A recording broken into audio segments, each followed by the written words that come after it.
Ako. Taiwan? Talaga? Kala ko mataas ang standard of living doon. Pero bakit ganyan ang suot mo?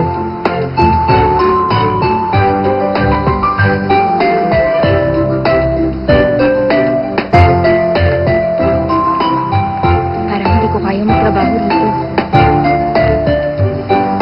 Hindi sa hindi mo kaya. Wala ka ng confidence. Nakita ko yung wishing box at saka yung mga painting mo. Maganda ang mga gawa mo. Magtiwala ka sa sarili mo. Pero wala akong alam sa trabahong to. Huwag mo munang alalahanin yan. Sa ngayon, hindi ka muna makikipag-usap sa mga customer. Kailangan mo muna mag-training. Kailangan mong matuto makipagsabayan. Maliwanag ba?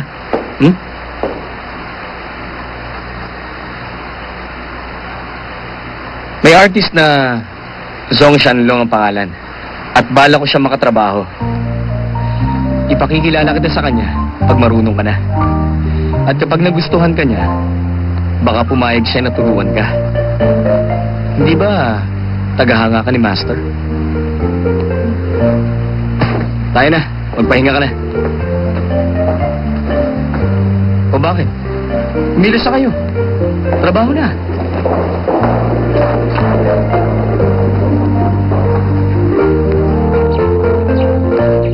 Ang kailangan mong matutunan.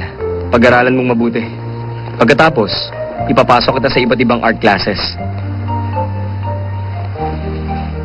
Tingin ko kailangan mo rin ng makeover. Kumain ka, ang payat mo. Kung may kailangan ka, nandito ako. Baka manibago ka sa buhay rito. Tawagan mo lang ako. Huwag ka mahihiya sa akin. Okay.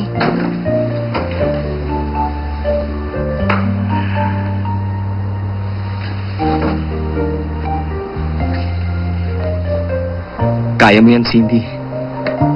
Laban.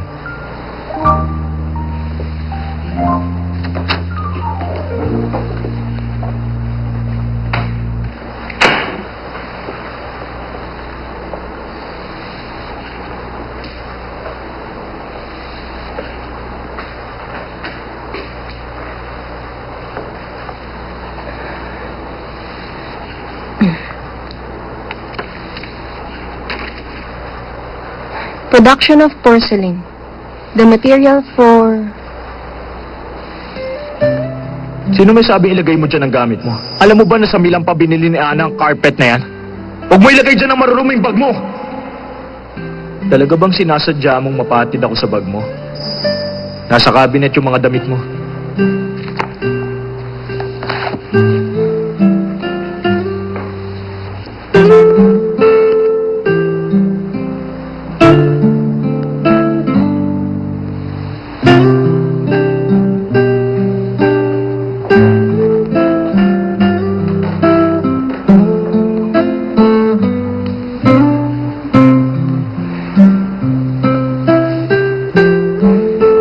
Talaga kayang kakayanin ko.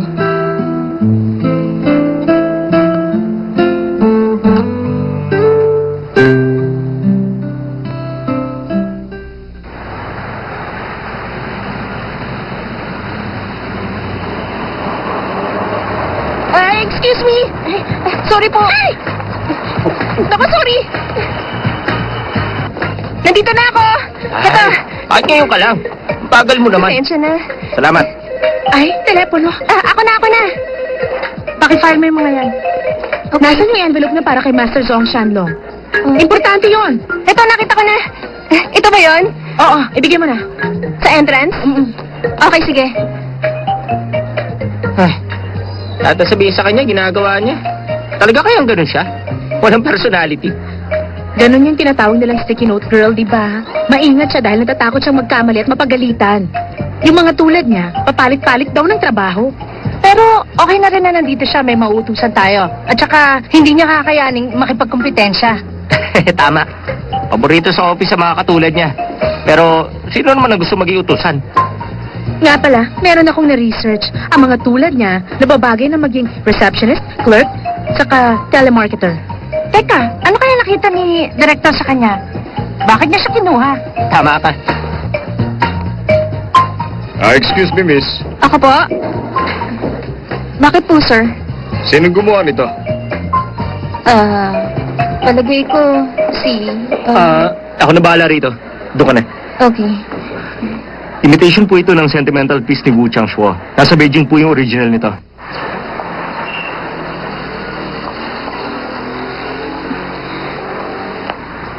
Miss, kayo po ba yung... salamat. Siya nga siguro. Bye-bye!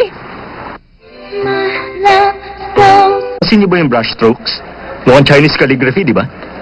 Trademark yan ni Wu Changshua. Magkano naman to? Kung interesado po kayo, pwede natin pag-usapan. Dina, hindi ba may ipapagawa ka pa? Cindy, Oh.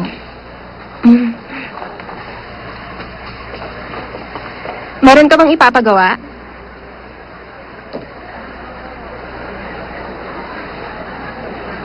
ba't mo dineliver yun? Trabaho yun na ibang tao, kaya hindi mo yun dapat ginawa. Inutos niya eh. Nung tinanong ka ng customer, at hindi ka nakasagot. Binasa mo ba yung binigay ko? Hindi. Nagsabit kasi ako ng mga painting. Hindi mo trabaho yun. Hindi ka rin dapat mag-deliver. Pati pagbili ng kape, hindi mo rin trabaho. Pero yun lang ang alam kong gawin. Bakit ba ganyan ka mag-isip? Malinaw ba sa'yo kung bakit ka nandito? Hindi ba dapat pinakikinggan mo ngayon si Ryan? Dapat pinag-aaralan mo ang mga yun. Pero bakit hindi mo yung ginagawa? Ba't hindi ka kumikibo? Nangliliit ka ba? Tama ba ako? Binigyan tayo ng utak, pero bakit hindi mo yung ginagamit? Kaya ka tinatawag ni Sticky Note Girl. Dahil yun ang gusto mong itawag na iba sa'yo.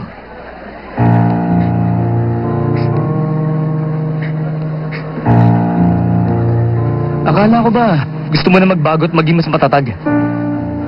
Cindy naman, marami ka ng pinagdaanan, hindi ka pa rin ba natututo? Pwede mo namang ayusin ang mga problema niyo ni Steven. Pero wala ka man lang ginawa. Pwede mo namang sabihin sa kanya mahal mo siya. Pero tinago mo yun sa kanya. Nandito ka na sa Shanghai ngayon. Pero ayaw mo pa rin magbago. Ano bang pinagkaiba ng Cindy ngayon sa Cindy noon? Hindi naman ako henyo eh. Hindi ko kayang baguhin ang sarili ko ng ganun-ganun lang. Gusto kong magbago. Gusto kong kalimutan si Steven at ang anak namin. Pero anong ginagawa mo? Hindi ka nandito para magtago. Kung hindi ka magbabago, buti pa. Umalis ka na.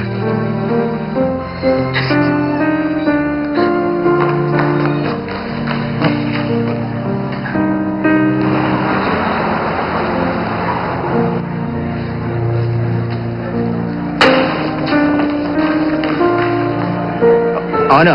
Narinig mo ba yan? Grabe ka kasi mag-utos eh. Bakit? Ako lang ba?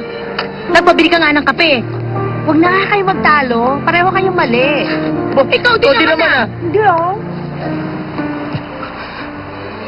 Mahal, so sweet, pangako sa iyo, ikaw lang ang iibigin ko.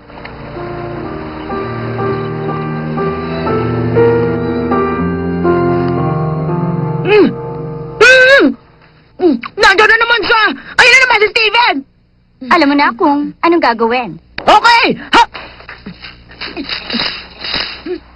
Teka! Director.